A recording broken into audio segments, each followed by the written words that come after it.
ഇലക്ട്രോപോയിൻറ്റിൻ്റെ മറ്റൊരു വീഡിയോയിലേക്ക് എല്ലാവർക്കും സ്വാഗതം. ഫ്രണ്ട്സ്, നമ്മളിന്ന് ഇവിടെ ചെയ്യാൻ പോകുന്ന ഒരു 4.1 ആംപ്ലിഫയറിൻ്റെ ഒരു അസംബ്ലിംഗ് വീഡിയോ ആണ്. ഞങ്ങളുടെ ചാനൽ ആദ്യമായിട്ടാണ് കാണുന്നതെങ്കിൽ തീർച്ചയായും സബ്സ്ക്രൈബ് ചെയ്യുക. കൂടാതെ തൊട്ടടുത്തുള്ള ബെല്ലൈക്കൺ കൂടി പ്രസ് ചെയ്യുക. ഫ്രണ്ട്സ്, 4.1 ആംപ്ലിഫയർ അസംബിൾ ചെയ്യുന്നതിനായി എന്തെല്ലാം സാധനങ്ങളാണ് ആവശ്യമായി വരുന്നത് നോക്കാം. ഫ്രണ്ട്സ്, ഇതാണ് നമ്മളവിടെ എടുത്തിരിക്കുന്ന ക്യാബിനറ്റ്. ഈ ക്യാബിനറ്റിൻ്റെ ഫ്രണ്ട് ഡിസൈൻ നമ്മൾ ചെയ്തെടുത്തിരിക്കുന്നത് അക്രലിക് എന്ന മെറ്റീരിയലാണ്. ഇതിൽ നമ്മൾ യൂസ് ചെയ്യുന്നത് വയർ കമ്പനിയുടെ USB ബ്ലൂടൂത്ത് ഡീകോഡിംഗ് മൊഡ്യൂളാണ്. ഇത് അത്യാവശ്യം നല്ല ബിൽഡ് ക്വാളിറ്റി ഉള്ളൊരു മൊഡ്യൂളാണിത്. ഇതിൽ വലിയ ഡിസ്പ്ലേ ആണ് വരുന്നത്. കൂടാതെ നമുക്ക് ഇതിൽ മെമ്മറി കാർഡ് ഇട്ടതിന് ശേഷം നമുക്ക് സോങ്സ് എല്ലാം റെക്കോർഡ് ചെയ്യാവുന്നതാണ്. അതുപോലെ ഫോൾഡർ വൈസ് നമുക്ക് സോങ്സ് എല്ലാം സെലക്ട് ചെയ്യാൻ കഴിയുന്നതാണ്. ഇതിനു വേണ്ടിയിട്ട് പ്രത്യേകം നമ്മൾ ഡിസൈൻ ചെയ്ത ഒരു പാനലാണിത്. കൂടാതെ ഈ പാനലിൽ മെയിനായിട്ട് വരുന്നത് ഒരു മാസ്റ്റർ കൺട്രോൾ, അതുപോലെ ഒരു സബ് വോളിയം കൺട്രോൾ, പിന്നെ ബാസ്, ട്രബിള്, പിന്നെ ഇൻപുട്ട് സെലക്ടർ കൺട്രോൾ, പിന്നെ ഒരു പവർ സ്വിച്ചാണ് വരുന്നത്. അടുത്തായി നമ്മൾ എടുത്തിരിക്കുന്നത് ഒരു സബ് ആം ബോർഡാണ്. 4 മോസെറ്റ് വരുന്ന ഒരു സബ് ആം ബോർഡാണിത്. IRF 240 and 940 ആണ് വരുന്നത്. ഇത് ബ്രിഡ്ജ് ചെയ്താണ് ഇതിൽ യൂസ് ചെയ്തിരിക്കുന്നത്. അതുപോലെ ഇതിൻ്റെ കൂടെ ഒരു സബ് ഫിൽറ്ററും വരുന്നുണ്ട്. ഫ്രണ്ട്സ്, ഇതാണ് നമ്മൾ യൂസ് ചെയ്യുന്ന 4 ചാനൽ ബോർഡ്. TDA 7265 IC വരുന്ന 4 ചാനൽ ബോർഡാണിത്. ഓരോ ചാനലിനും ഓരോ IC വീതമാണ് നമ്മളിവിടെ ഉപയോഗിച്ചിരിക്കുന്നത്. ഓരോ ICയും ബ്രിഡ്ജ് ചെയ്ത് 50 RMS വരെ ഔട്ട്പുട്ടായി നമുക്ക് ഇതിൽ നിന്നും ലഭിക്കുന്നതാണ്. അടുത്തതായി നമ്മൾ യൂസ് ചെയ്യുന്നത് ഒരു ബാസ് ട്രബിൾ ബോർഡാണ്. ഇതൊരു ട്രാൻസിസ്റ്റർ ബേസ്ഡ് ബാസ് ട്രബിൾ ബോർഡാണ്. അടുത്തായിട്ട് വരുന്നത് ഒരു ഹെവി ട്രാൻസ്ഫോമറാണ്.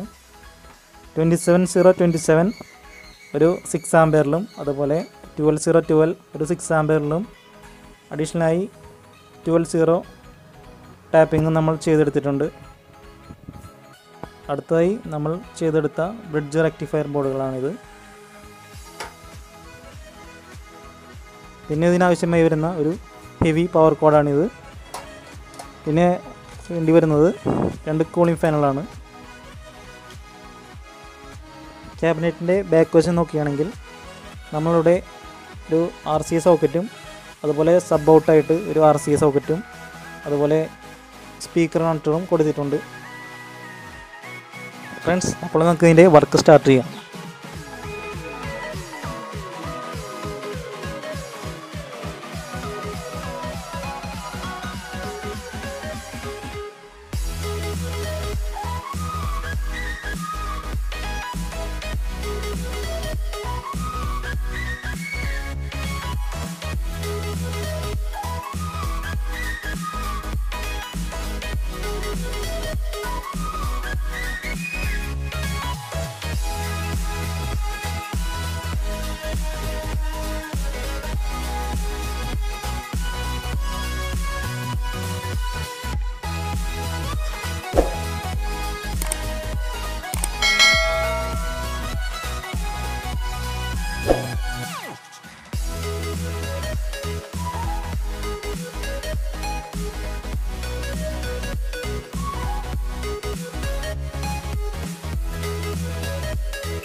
ഫ്രണ്ട്സ്, നമ്മുടെ ആംപ്ലിഫയറിൻ്റെ വർക്ക് കംപ്ലീറ്റ് ആയിരിക്കുകയാണ്.